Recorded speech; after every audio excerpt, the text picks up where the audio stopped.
Stone started in the US by a young journalist named Jan Wenner, and he pulled together a bunch of kind of misfits who decided that there was a need for a pop culture magazine.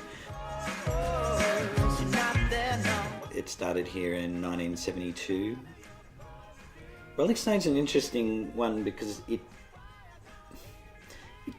doesn't have an absolute, it's a mass market magazine, but it doesn't have a mass sales audience, but people know it. People know the masthead, people always come back to it, so our sales tend to be fairly consistent. Rolling Stone the magazine is unashamedly fairly mainstream in terms of not necessarily the attitudes, but the level of artists. It's always been kind of I guess, the last rung on your career is getting the cover of Rolling Stone. We begged and we begged and we pleaded, right? And we told them, please, all we ever wanted to do was be on the cover of a magazine. And we begged and they finally did it. We wasn't on the cover of Newsweek or National Geographic, Time, none of them. Or Life.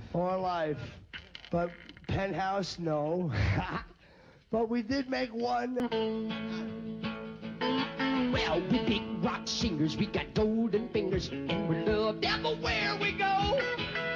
We sing about beauty and we sing about truth at $10,000 a show.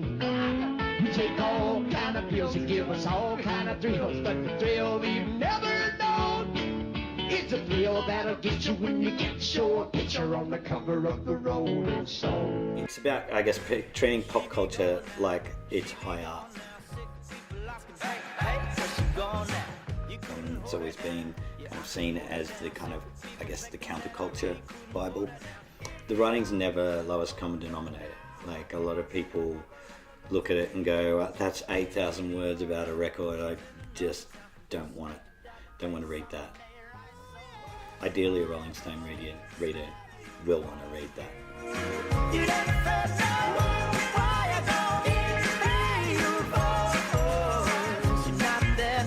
And the Rolling Stone Awards were, I guess, a reaction to the ARIAs. I like the idea of an awards that were purely based on the opinion of reviewers. I am very flattered to be here. I'm always down for a party, but it helps when you actually nominate for something. I'm stoked, mate. Yeah.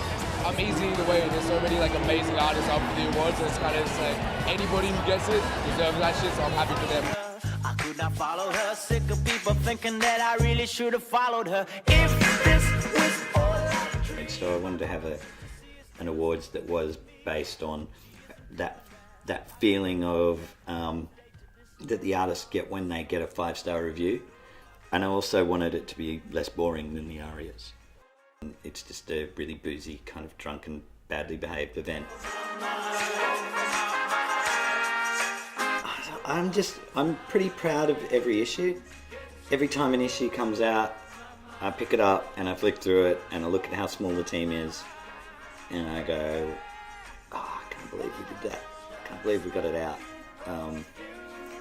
And every time I get an issue out and we can pay everyone's wage and everyone gets to work in, you know, what really is for a lot of people now just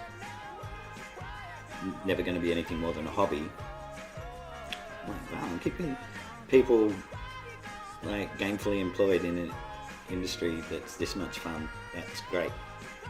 It becomes so intrinsically linked with everything you do, working in a magazine like this, that you don't ever really feel like you're not working, and you never feel like you're not doing something you love. See my picture